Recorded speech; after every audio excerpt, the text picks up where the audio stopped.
So kung nakikita nyo po yung isla po na yan, yan po yung tinatawag na Opao Island na hugis sa buwaya. At makikita mo na parang may ulo talaga siya. Tapos yung buntot niya yung pahaba naman. So kung titingnan natin parang magkadugtong sila ng bundok na yun na isa. Pero yan po ay nakahiwalay. Pupuntahan natin yan dahil nung unang mga panahon, siguro mga 1990s, ay marami pa pong mga bahay yan dyan. Tapos nung mga 80s naman, sabi ng mga matatanda, dyan maraming mga usa. At ito po yung isla na to ay tinagurian din na Snake Island dahil sari-sari po yung mga ahas na makikita po sa lugar na yan. Halimbawa sa taas, nandiyan po yung mga cobra, mga sawa, iba't ibang uri ng ahas. At sa dagat naman, yung mga walo-walo o mga sea snake. So pupuntahan natin yan para maipakita natin sa inyo ang kabuuan po ng view ng lugar po na yan. At syempre alamin natin kung ano po yung mayroon dyan para makita nyo po. Kaya sana po tapusin po ninyo ang panonood ng ating video na to. Wow, ganda. Daming isda yun. Maligo no? Oo. Parang nasa Coron Palawan ka lang. Diba daw? Yan. Dito malalim-lalim na. Ay, ganda mo, kadaming isda. Ha? Kadaming isda. Kalalaki. Sarap na tumanambat eh.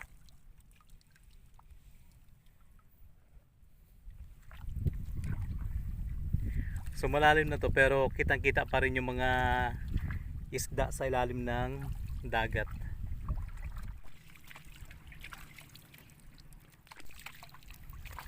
So ito yung pinakadulo ng isla na ito ng Opao. Ayan. Papunta doon sa kabila. Kung titingnan natin parang nagdurugtong siya pero yan po ay putol pagdating doon sa unahan dahil ang kasunod po niyan may mga buhangin tapos bakawan na po bago siya makarating sa pinaka mainland. Kung mapapansin nyo mayroon pa rin mga puno ng niyog. Ayun o, yan yung mga tanim na mga nanirahan dyan nung unang panahon. At ngayon samahan nyo kami, ipapakita namin sa inyo yung kabila kung saan may mga kabahayan nung unang panahon.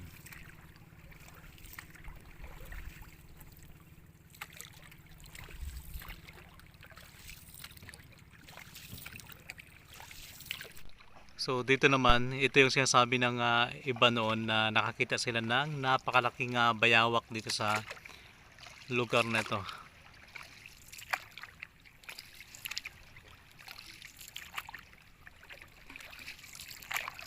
Sa mga basher natin baka isipin nyo naman walang may naipakita ngayon. Ito po ay hango na lang sa mga kwento ng mga matatanda noong unang panahon na kapag sila daw ay dumadaan dito ay nagpapakita yung malaking bayawak tsaka may mga ahas. So ngayon bibihira na natin silang makita syempre dahil sa pagdami ng mga tao. Takot na sila maglabas na. Sila na yung natakot ngayon. Kasi dati makikita daw na talagang gumagapang dyan sa mga bato. Yung iba naman ay nakapulupot sa mga kahoy, yung mga ahas. Pero ngayon ay madalang na.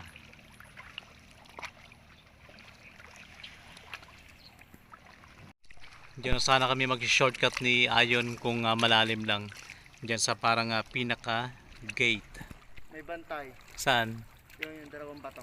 Ah, Diyan sana you know. pwede rin diyan sa butas na yan. Kung naglaki-laki sana.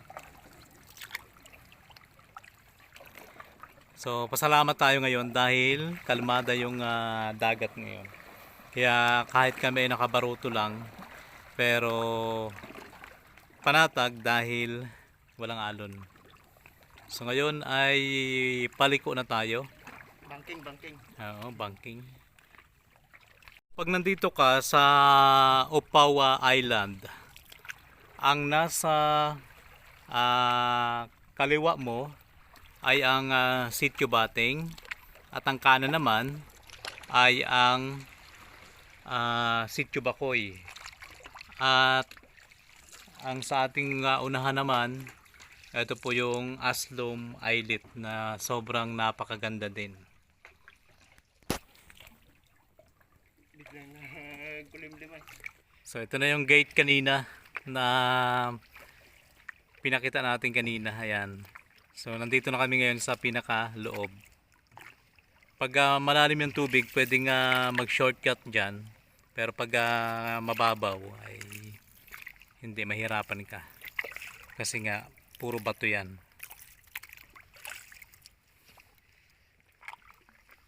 So dyan sa taas, puro gubat na yun ngayon, pero noon yan ay may mga kabahayan. At dito naman sinasabi ng mga magulang namin na nung unang panahon daw, yung mga usa ay bumababa dito sa tubig dagat. Hindi natin alam kung anong ginagawa nila. Tapos uso kasi dati yung tinatawag na mga ngaso, nahuhuli ng mga ngaso, yung mga usa. Yung usa ay parang kahalintulad siya ng kambing na may sanga-sangang sungay. Ayan. Talim. Oo. Ang linaw ng tubig dagat. Lino, no? Oo. Sarap maligo. So mamaya talaga ay maliligo ako dahil gamot po ito sa trangkaso. So kung nakikita nyo naman, ayun po yung kalsada papuntang Occidental Mindoro. Ayan. 'Di ba? Tapos ayan po yung kabundukan ng Mindoro. Yan yung pinaka mainland.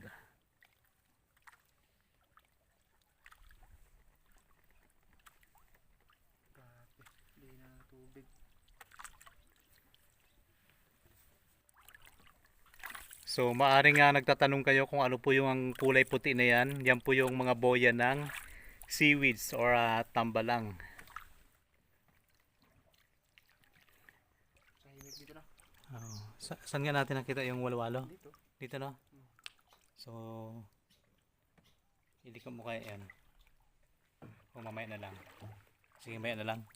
Mamaya ipapakita namin sa inyo kung saan yung tirahan ng walwalo, kasi napapansin namin ni Ayon sa tuwing pupunta kami dito, kung saan namin nakikita yung walwalo na yon, doon na rin namin siya nakikita.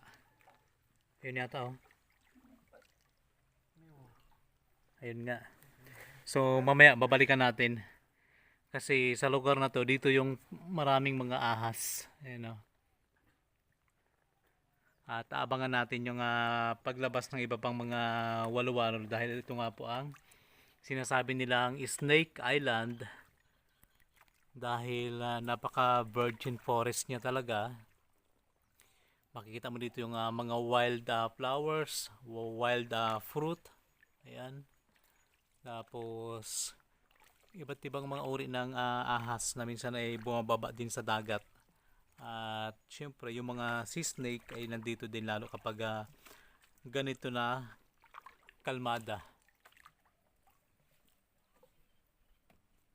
Ayan. Sobrang tahimik. Sobrang tahimik. Nakakatakot. Hindi mo maramdaman yung ano yun, no? Oh. Baka maya maya dyan mayroong mga nakapulupot. Sigurado yan. So i-describe ko lang sa inyo itong lugar na to. Nung bata pa ako, naabutan ko na ito ay puno ng bakhawan. At dito naman sa gilid nito, puno po ng kabahayan. So ngayon wala na. Yung mga tao na nakatira dito, wari ko mga taga Bicol, Masbate, at yung iba naman ay mga taga rito. Pero sa paglipas nga po ng panahon ay umalis din po sila. Hindi natin alam kung ano yung mga dahilan. Pero ang daming mga kabahayan to dito noon. At tandang-tanda ko pa kapag pumapasok kami dito sa lugar na to, nahihirapan ngayon pumasok dahil punong-puno ng bakhawan bago kami makarating sa mga kabahayan. Ang karaniwang hanap buhay dito noon ay pangingisda, pangangatihan at kaingin. So, napakasarap balikan ng buhay-buhay nung unang panahon.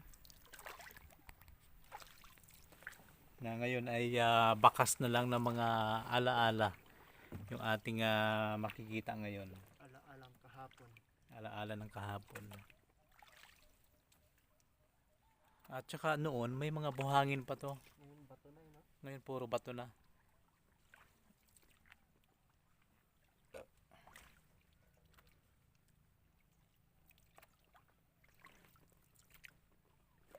Kahit pala dito may mga isda din, no?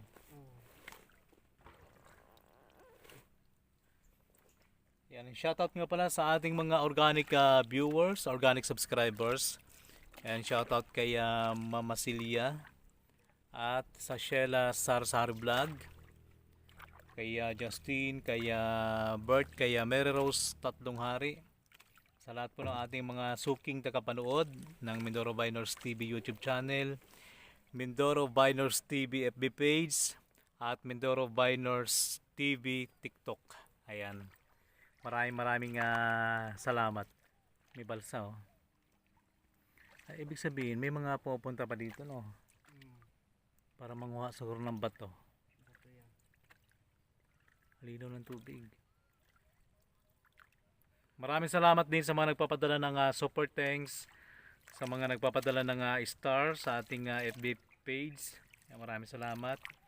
At sa mga nagpapadala sa Gcash, sa ating po mga sponsor. Maraming salamat po. So ito naman ang kahoy na nara. Ibig sabihin nabubuhay din pala yung nara sa tabing dagat, no? Huh? Nara yan, may mga bunga na siya. Dito pala maraming punla ng nara. Ha? Maraming punla. Ayan, naghahanap sila ng nara. So hanggang dito na lang dahil hindi na tayo makapasok diyan sa may bakhawan. So ngayon ay babalik kami ni Ayon para ipakita sa inyo ang tirahan ng mga walo-walo or mga sea snake.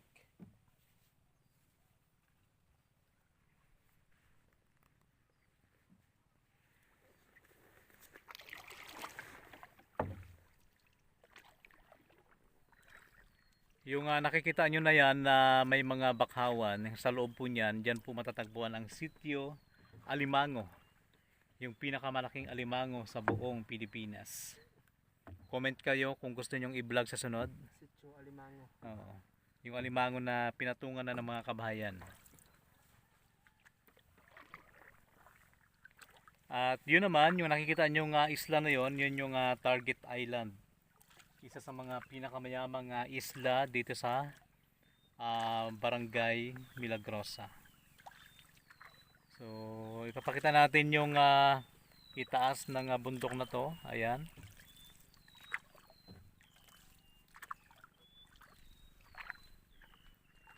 Hanggang doon sa dulo. Kalmada na. Ano yan? Anong pala na? May tao pala din. Saan? Saan? Gaan.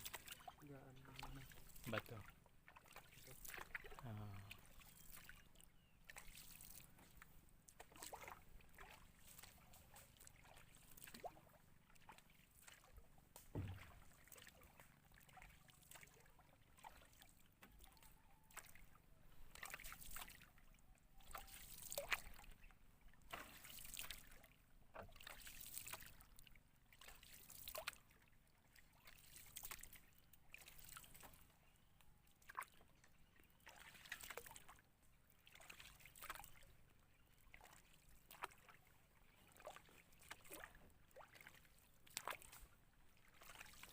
Kahoy. Kahoy ang ginakuha nila.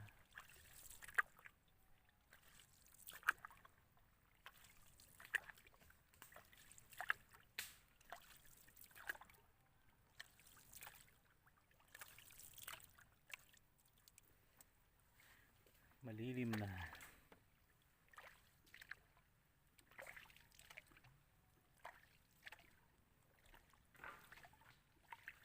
May tao kami doon nakita. Namumutol ng kahoy.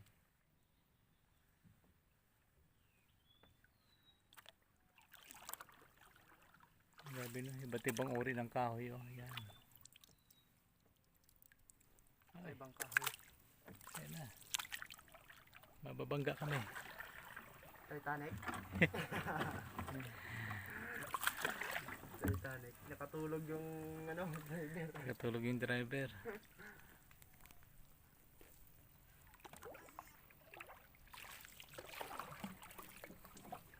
Nakatulog yung driver. Dito rin maraming shell eh. Oh. Hindi mo man makikita ang ahas dito kasi Mga gubat. daw yung puno daw hugis ahas din man.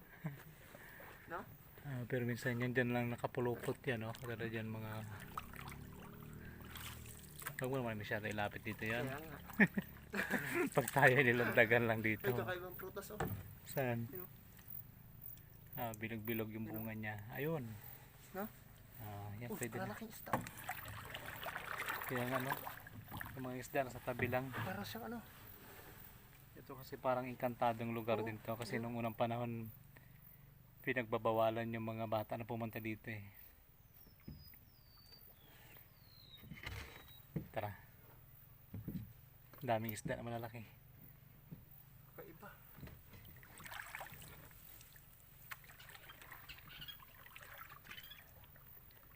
Kung may kabilag sana ko.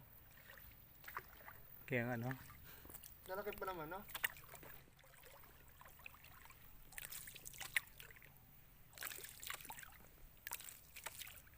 Kapag ano? Hmm. Siguro dahil sa mga bulaklak na yan. Kaya mabango sa lugar na to.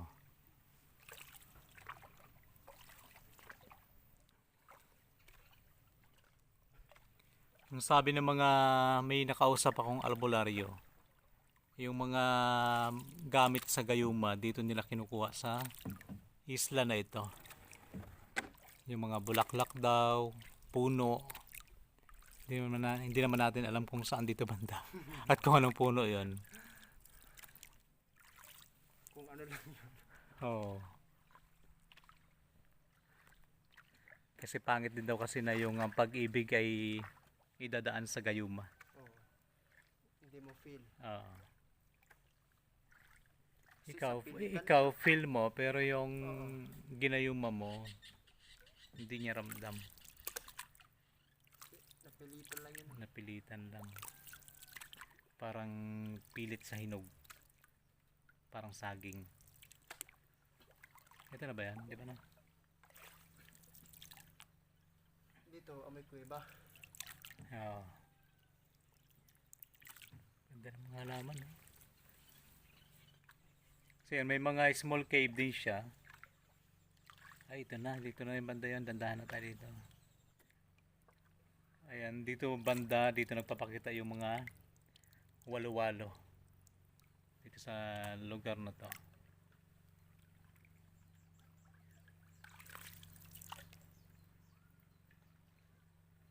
Ito yung banda. Dito na sa may bato. Yung naglakad tayo na ano Oo. mo. Kasi pag kung kailan kami lumalakad sa tubig, sumusunod siya. Diyan pa. Yan sa may bato na yan na parang buwaya.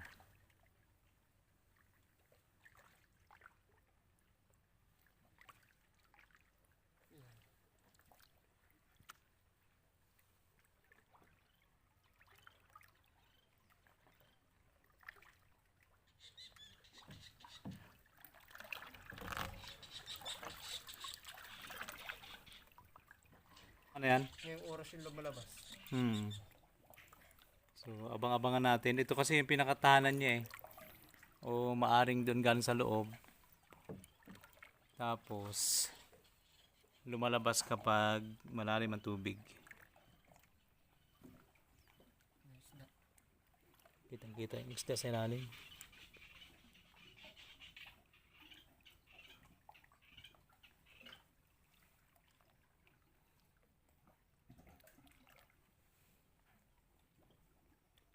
Yung mga banda yan. Tapos ibalik mo lang.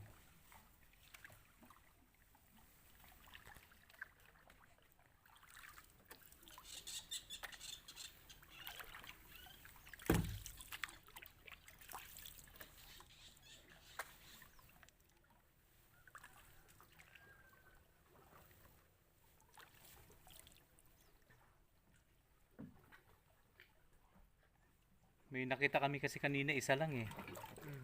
Medyo malit-lit lang. Oo. Pero mabilis din kasi yung ating bangka, no? Kaya hindi natin na balikan. Pero wag po kayo mag-alala, babalikan ulit namin yan mamaya. Abangan natin yung paglabas niya.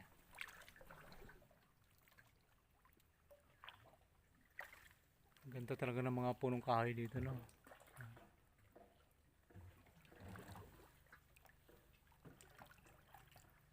Hindi rin kasi masyado makita kasi kakulay din yun ng bato. Oo. Tsaka black and white.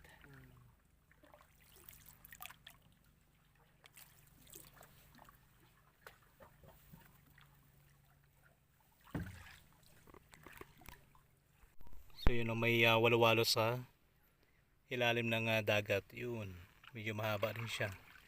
Nasa kalahating di pa rin siya. Yan yung tinatawag na snake. Sea snake. Walo-walo sa dagat. Malalim na kasi, no? Hindi siya masyado makita. Ayan. Wow, sobrang linaw ng tubig dagat at saka ang ganda ng mga rock formation, ayan o.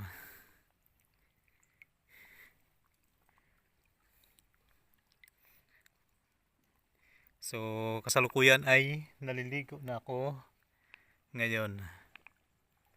At ipapakita ko lang sa inyo yung mga lumitaw na mga bato. Ayan. Ganda. Super ganda. Ito naman parang may mga ibig sabihin. Parang may mga shape siya na kakaiba. Tapos doon naman makikita mo sobrang ganda. At ang linaw ng tubig dagat. Ayan.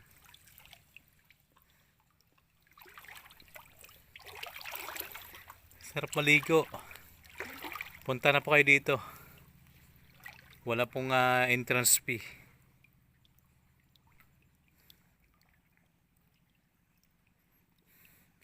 So yun po, maraming salamat sa pagsama niyo po sa amin at sa mga bago pa lamang dito po sa ating YouTube channel. Huwag niyo pong kalimutang mag-subscribe at pakipindot na rin po ng bell button para lagi po kayong updated sa mga kakaibang video na ating pong ina-upload bawat araw.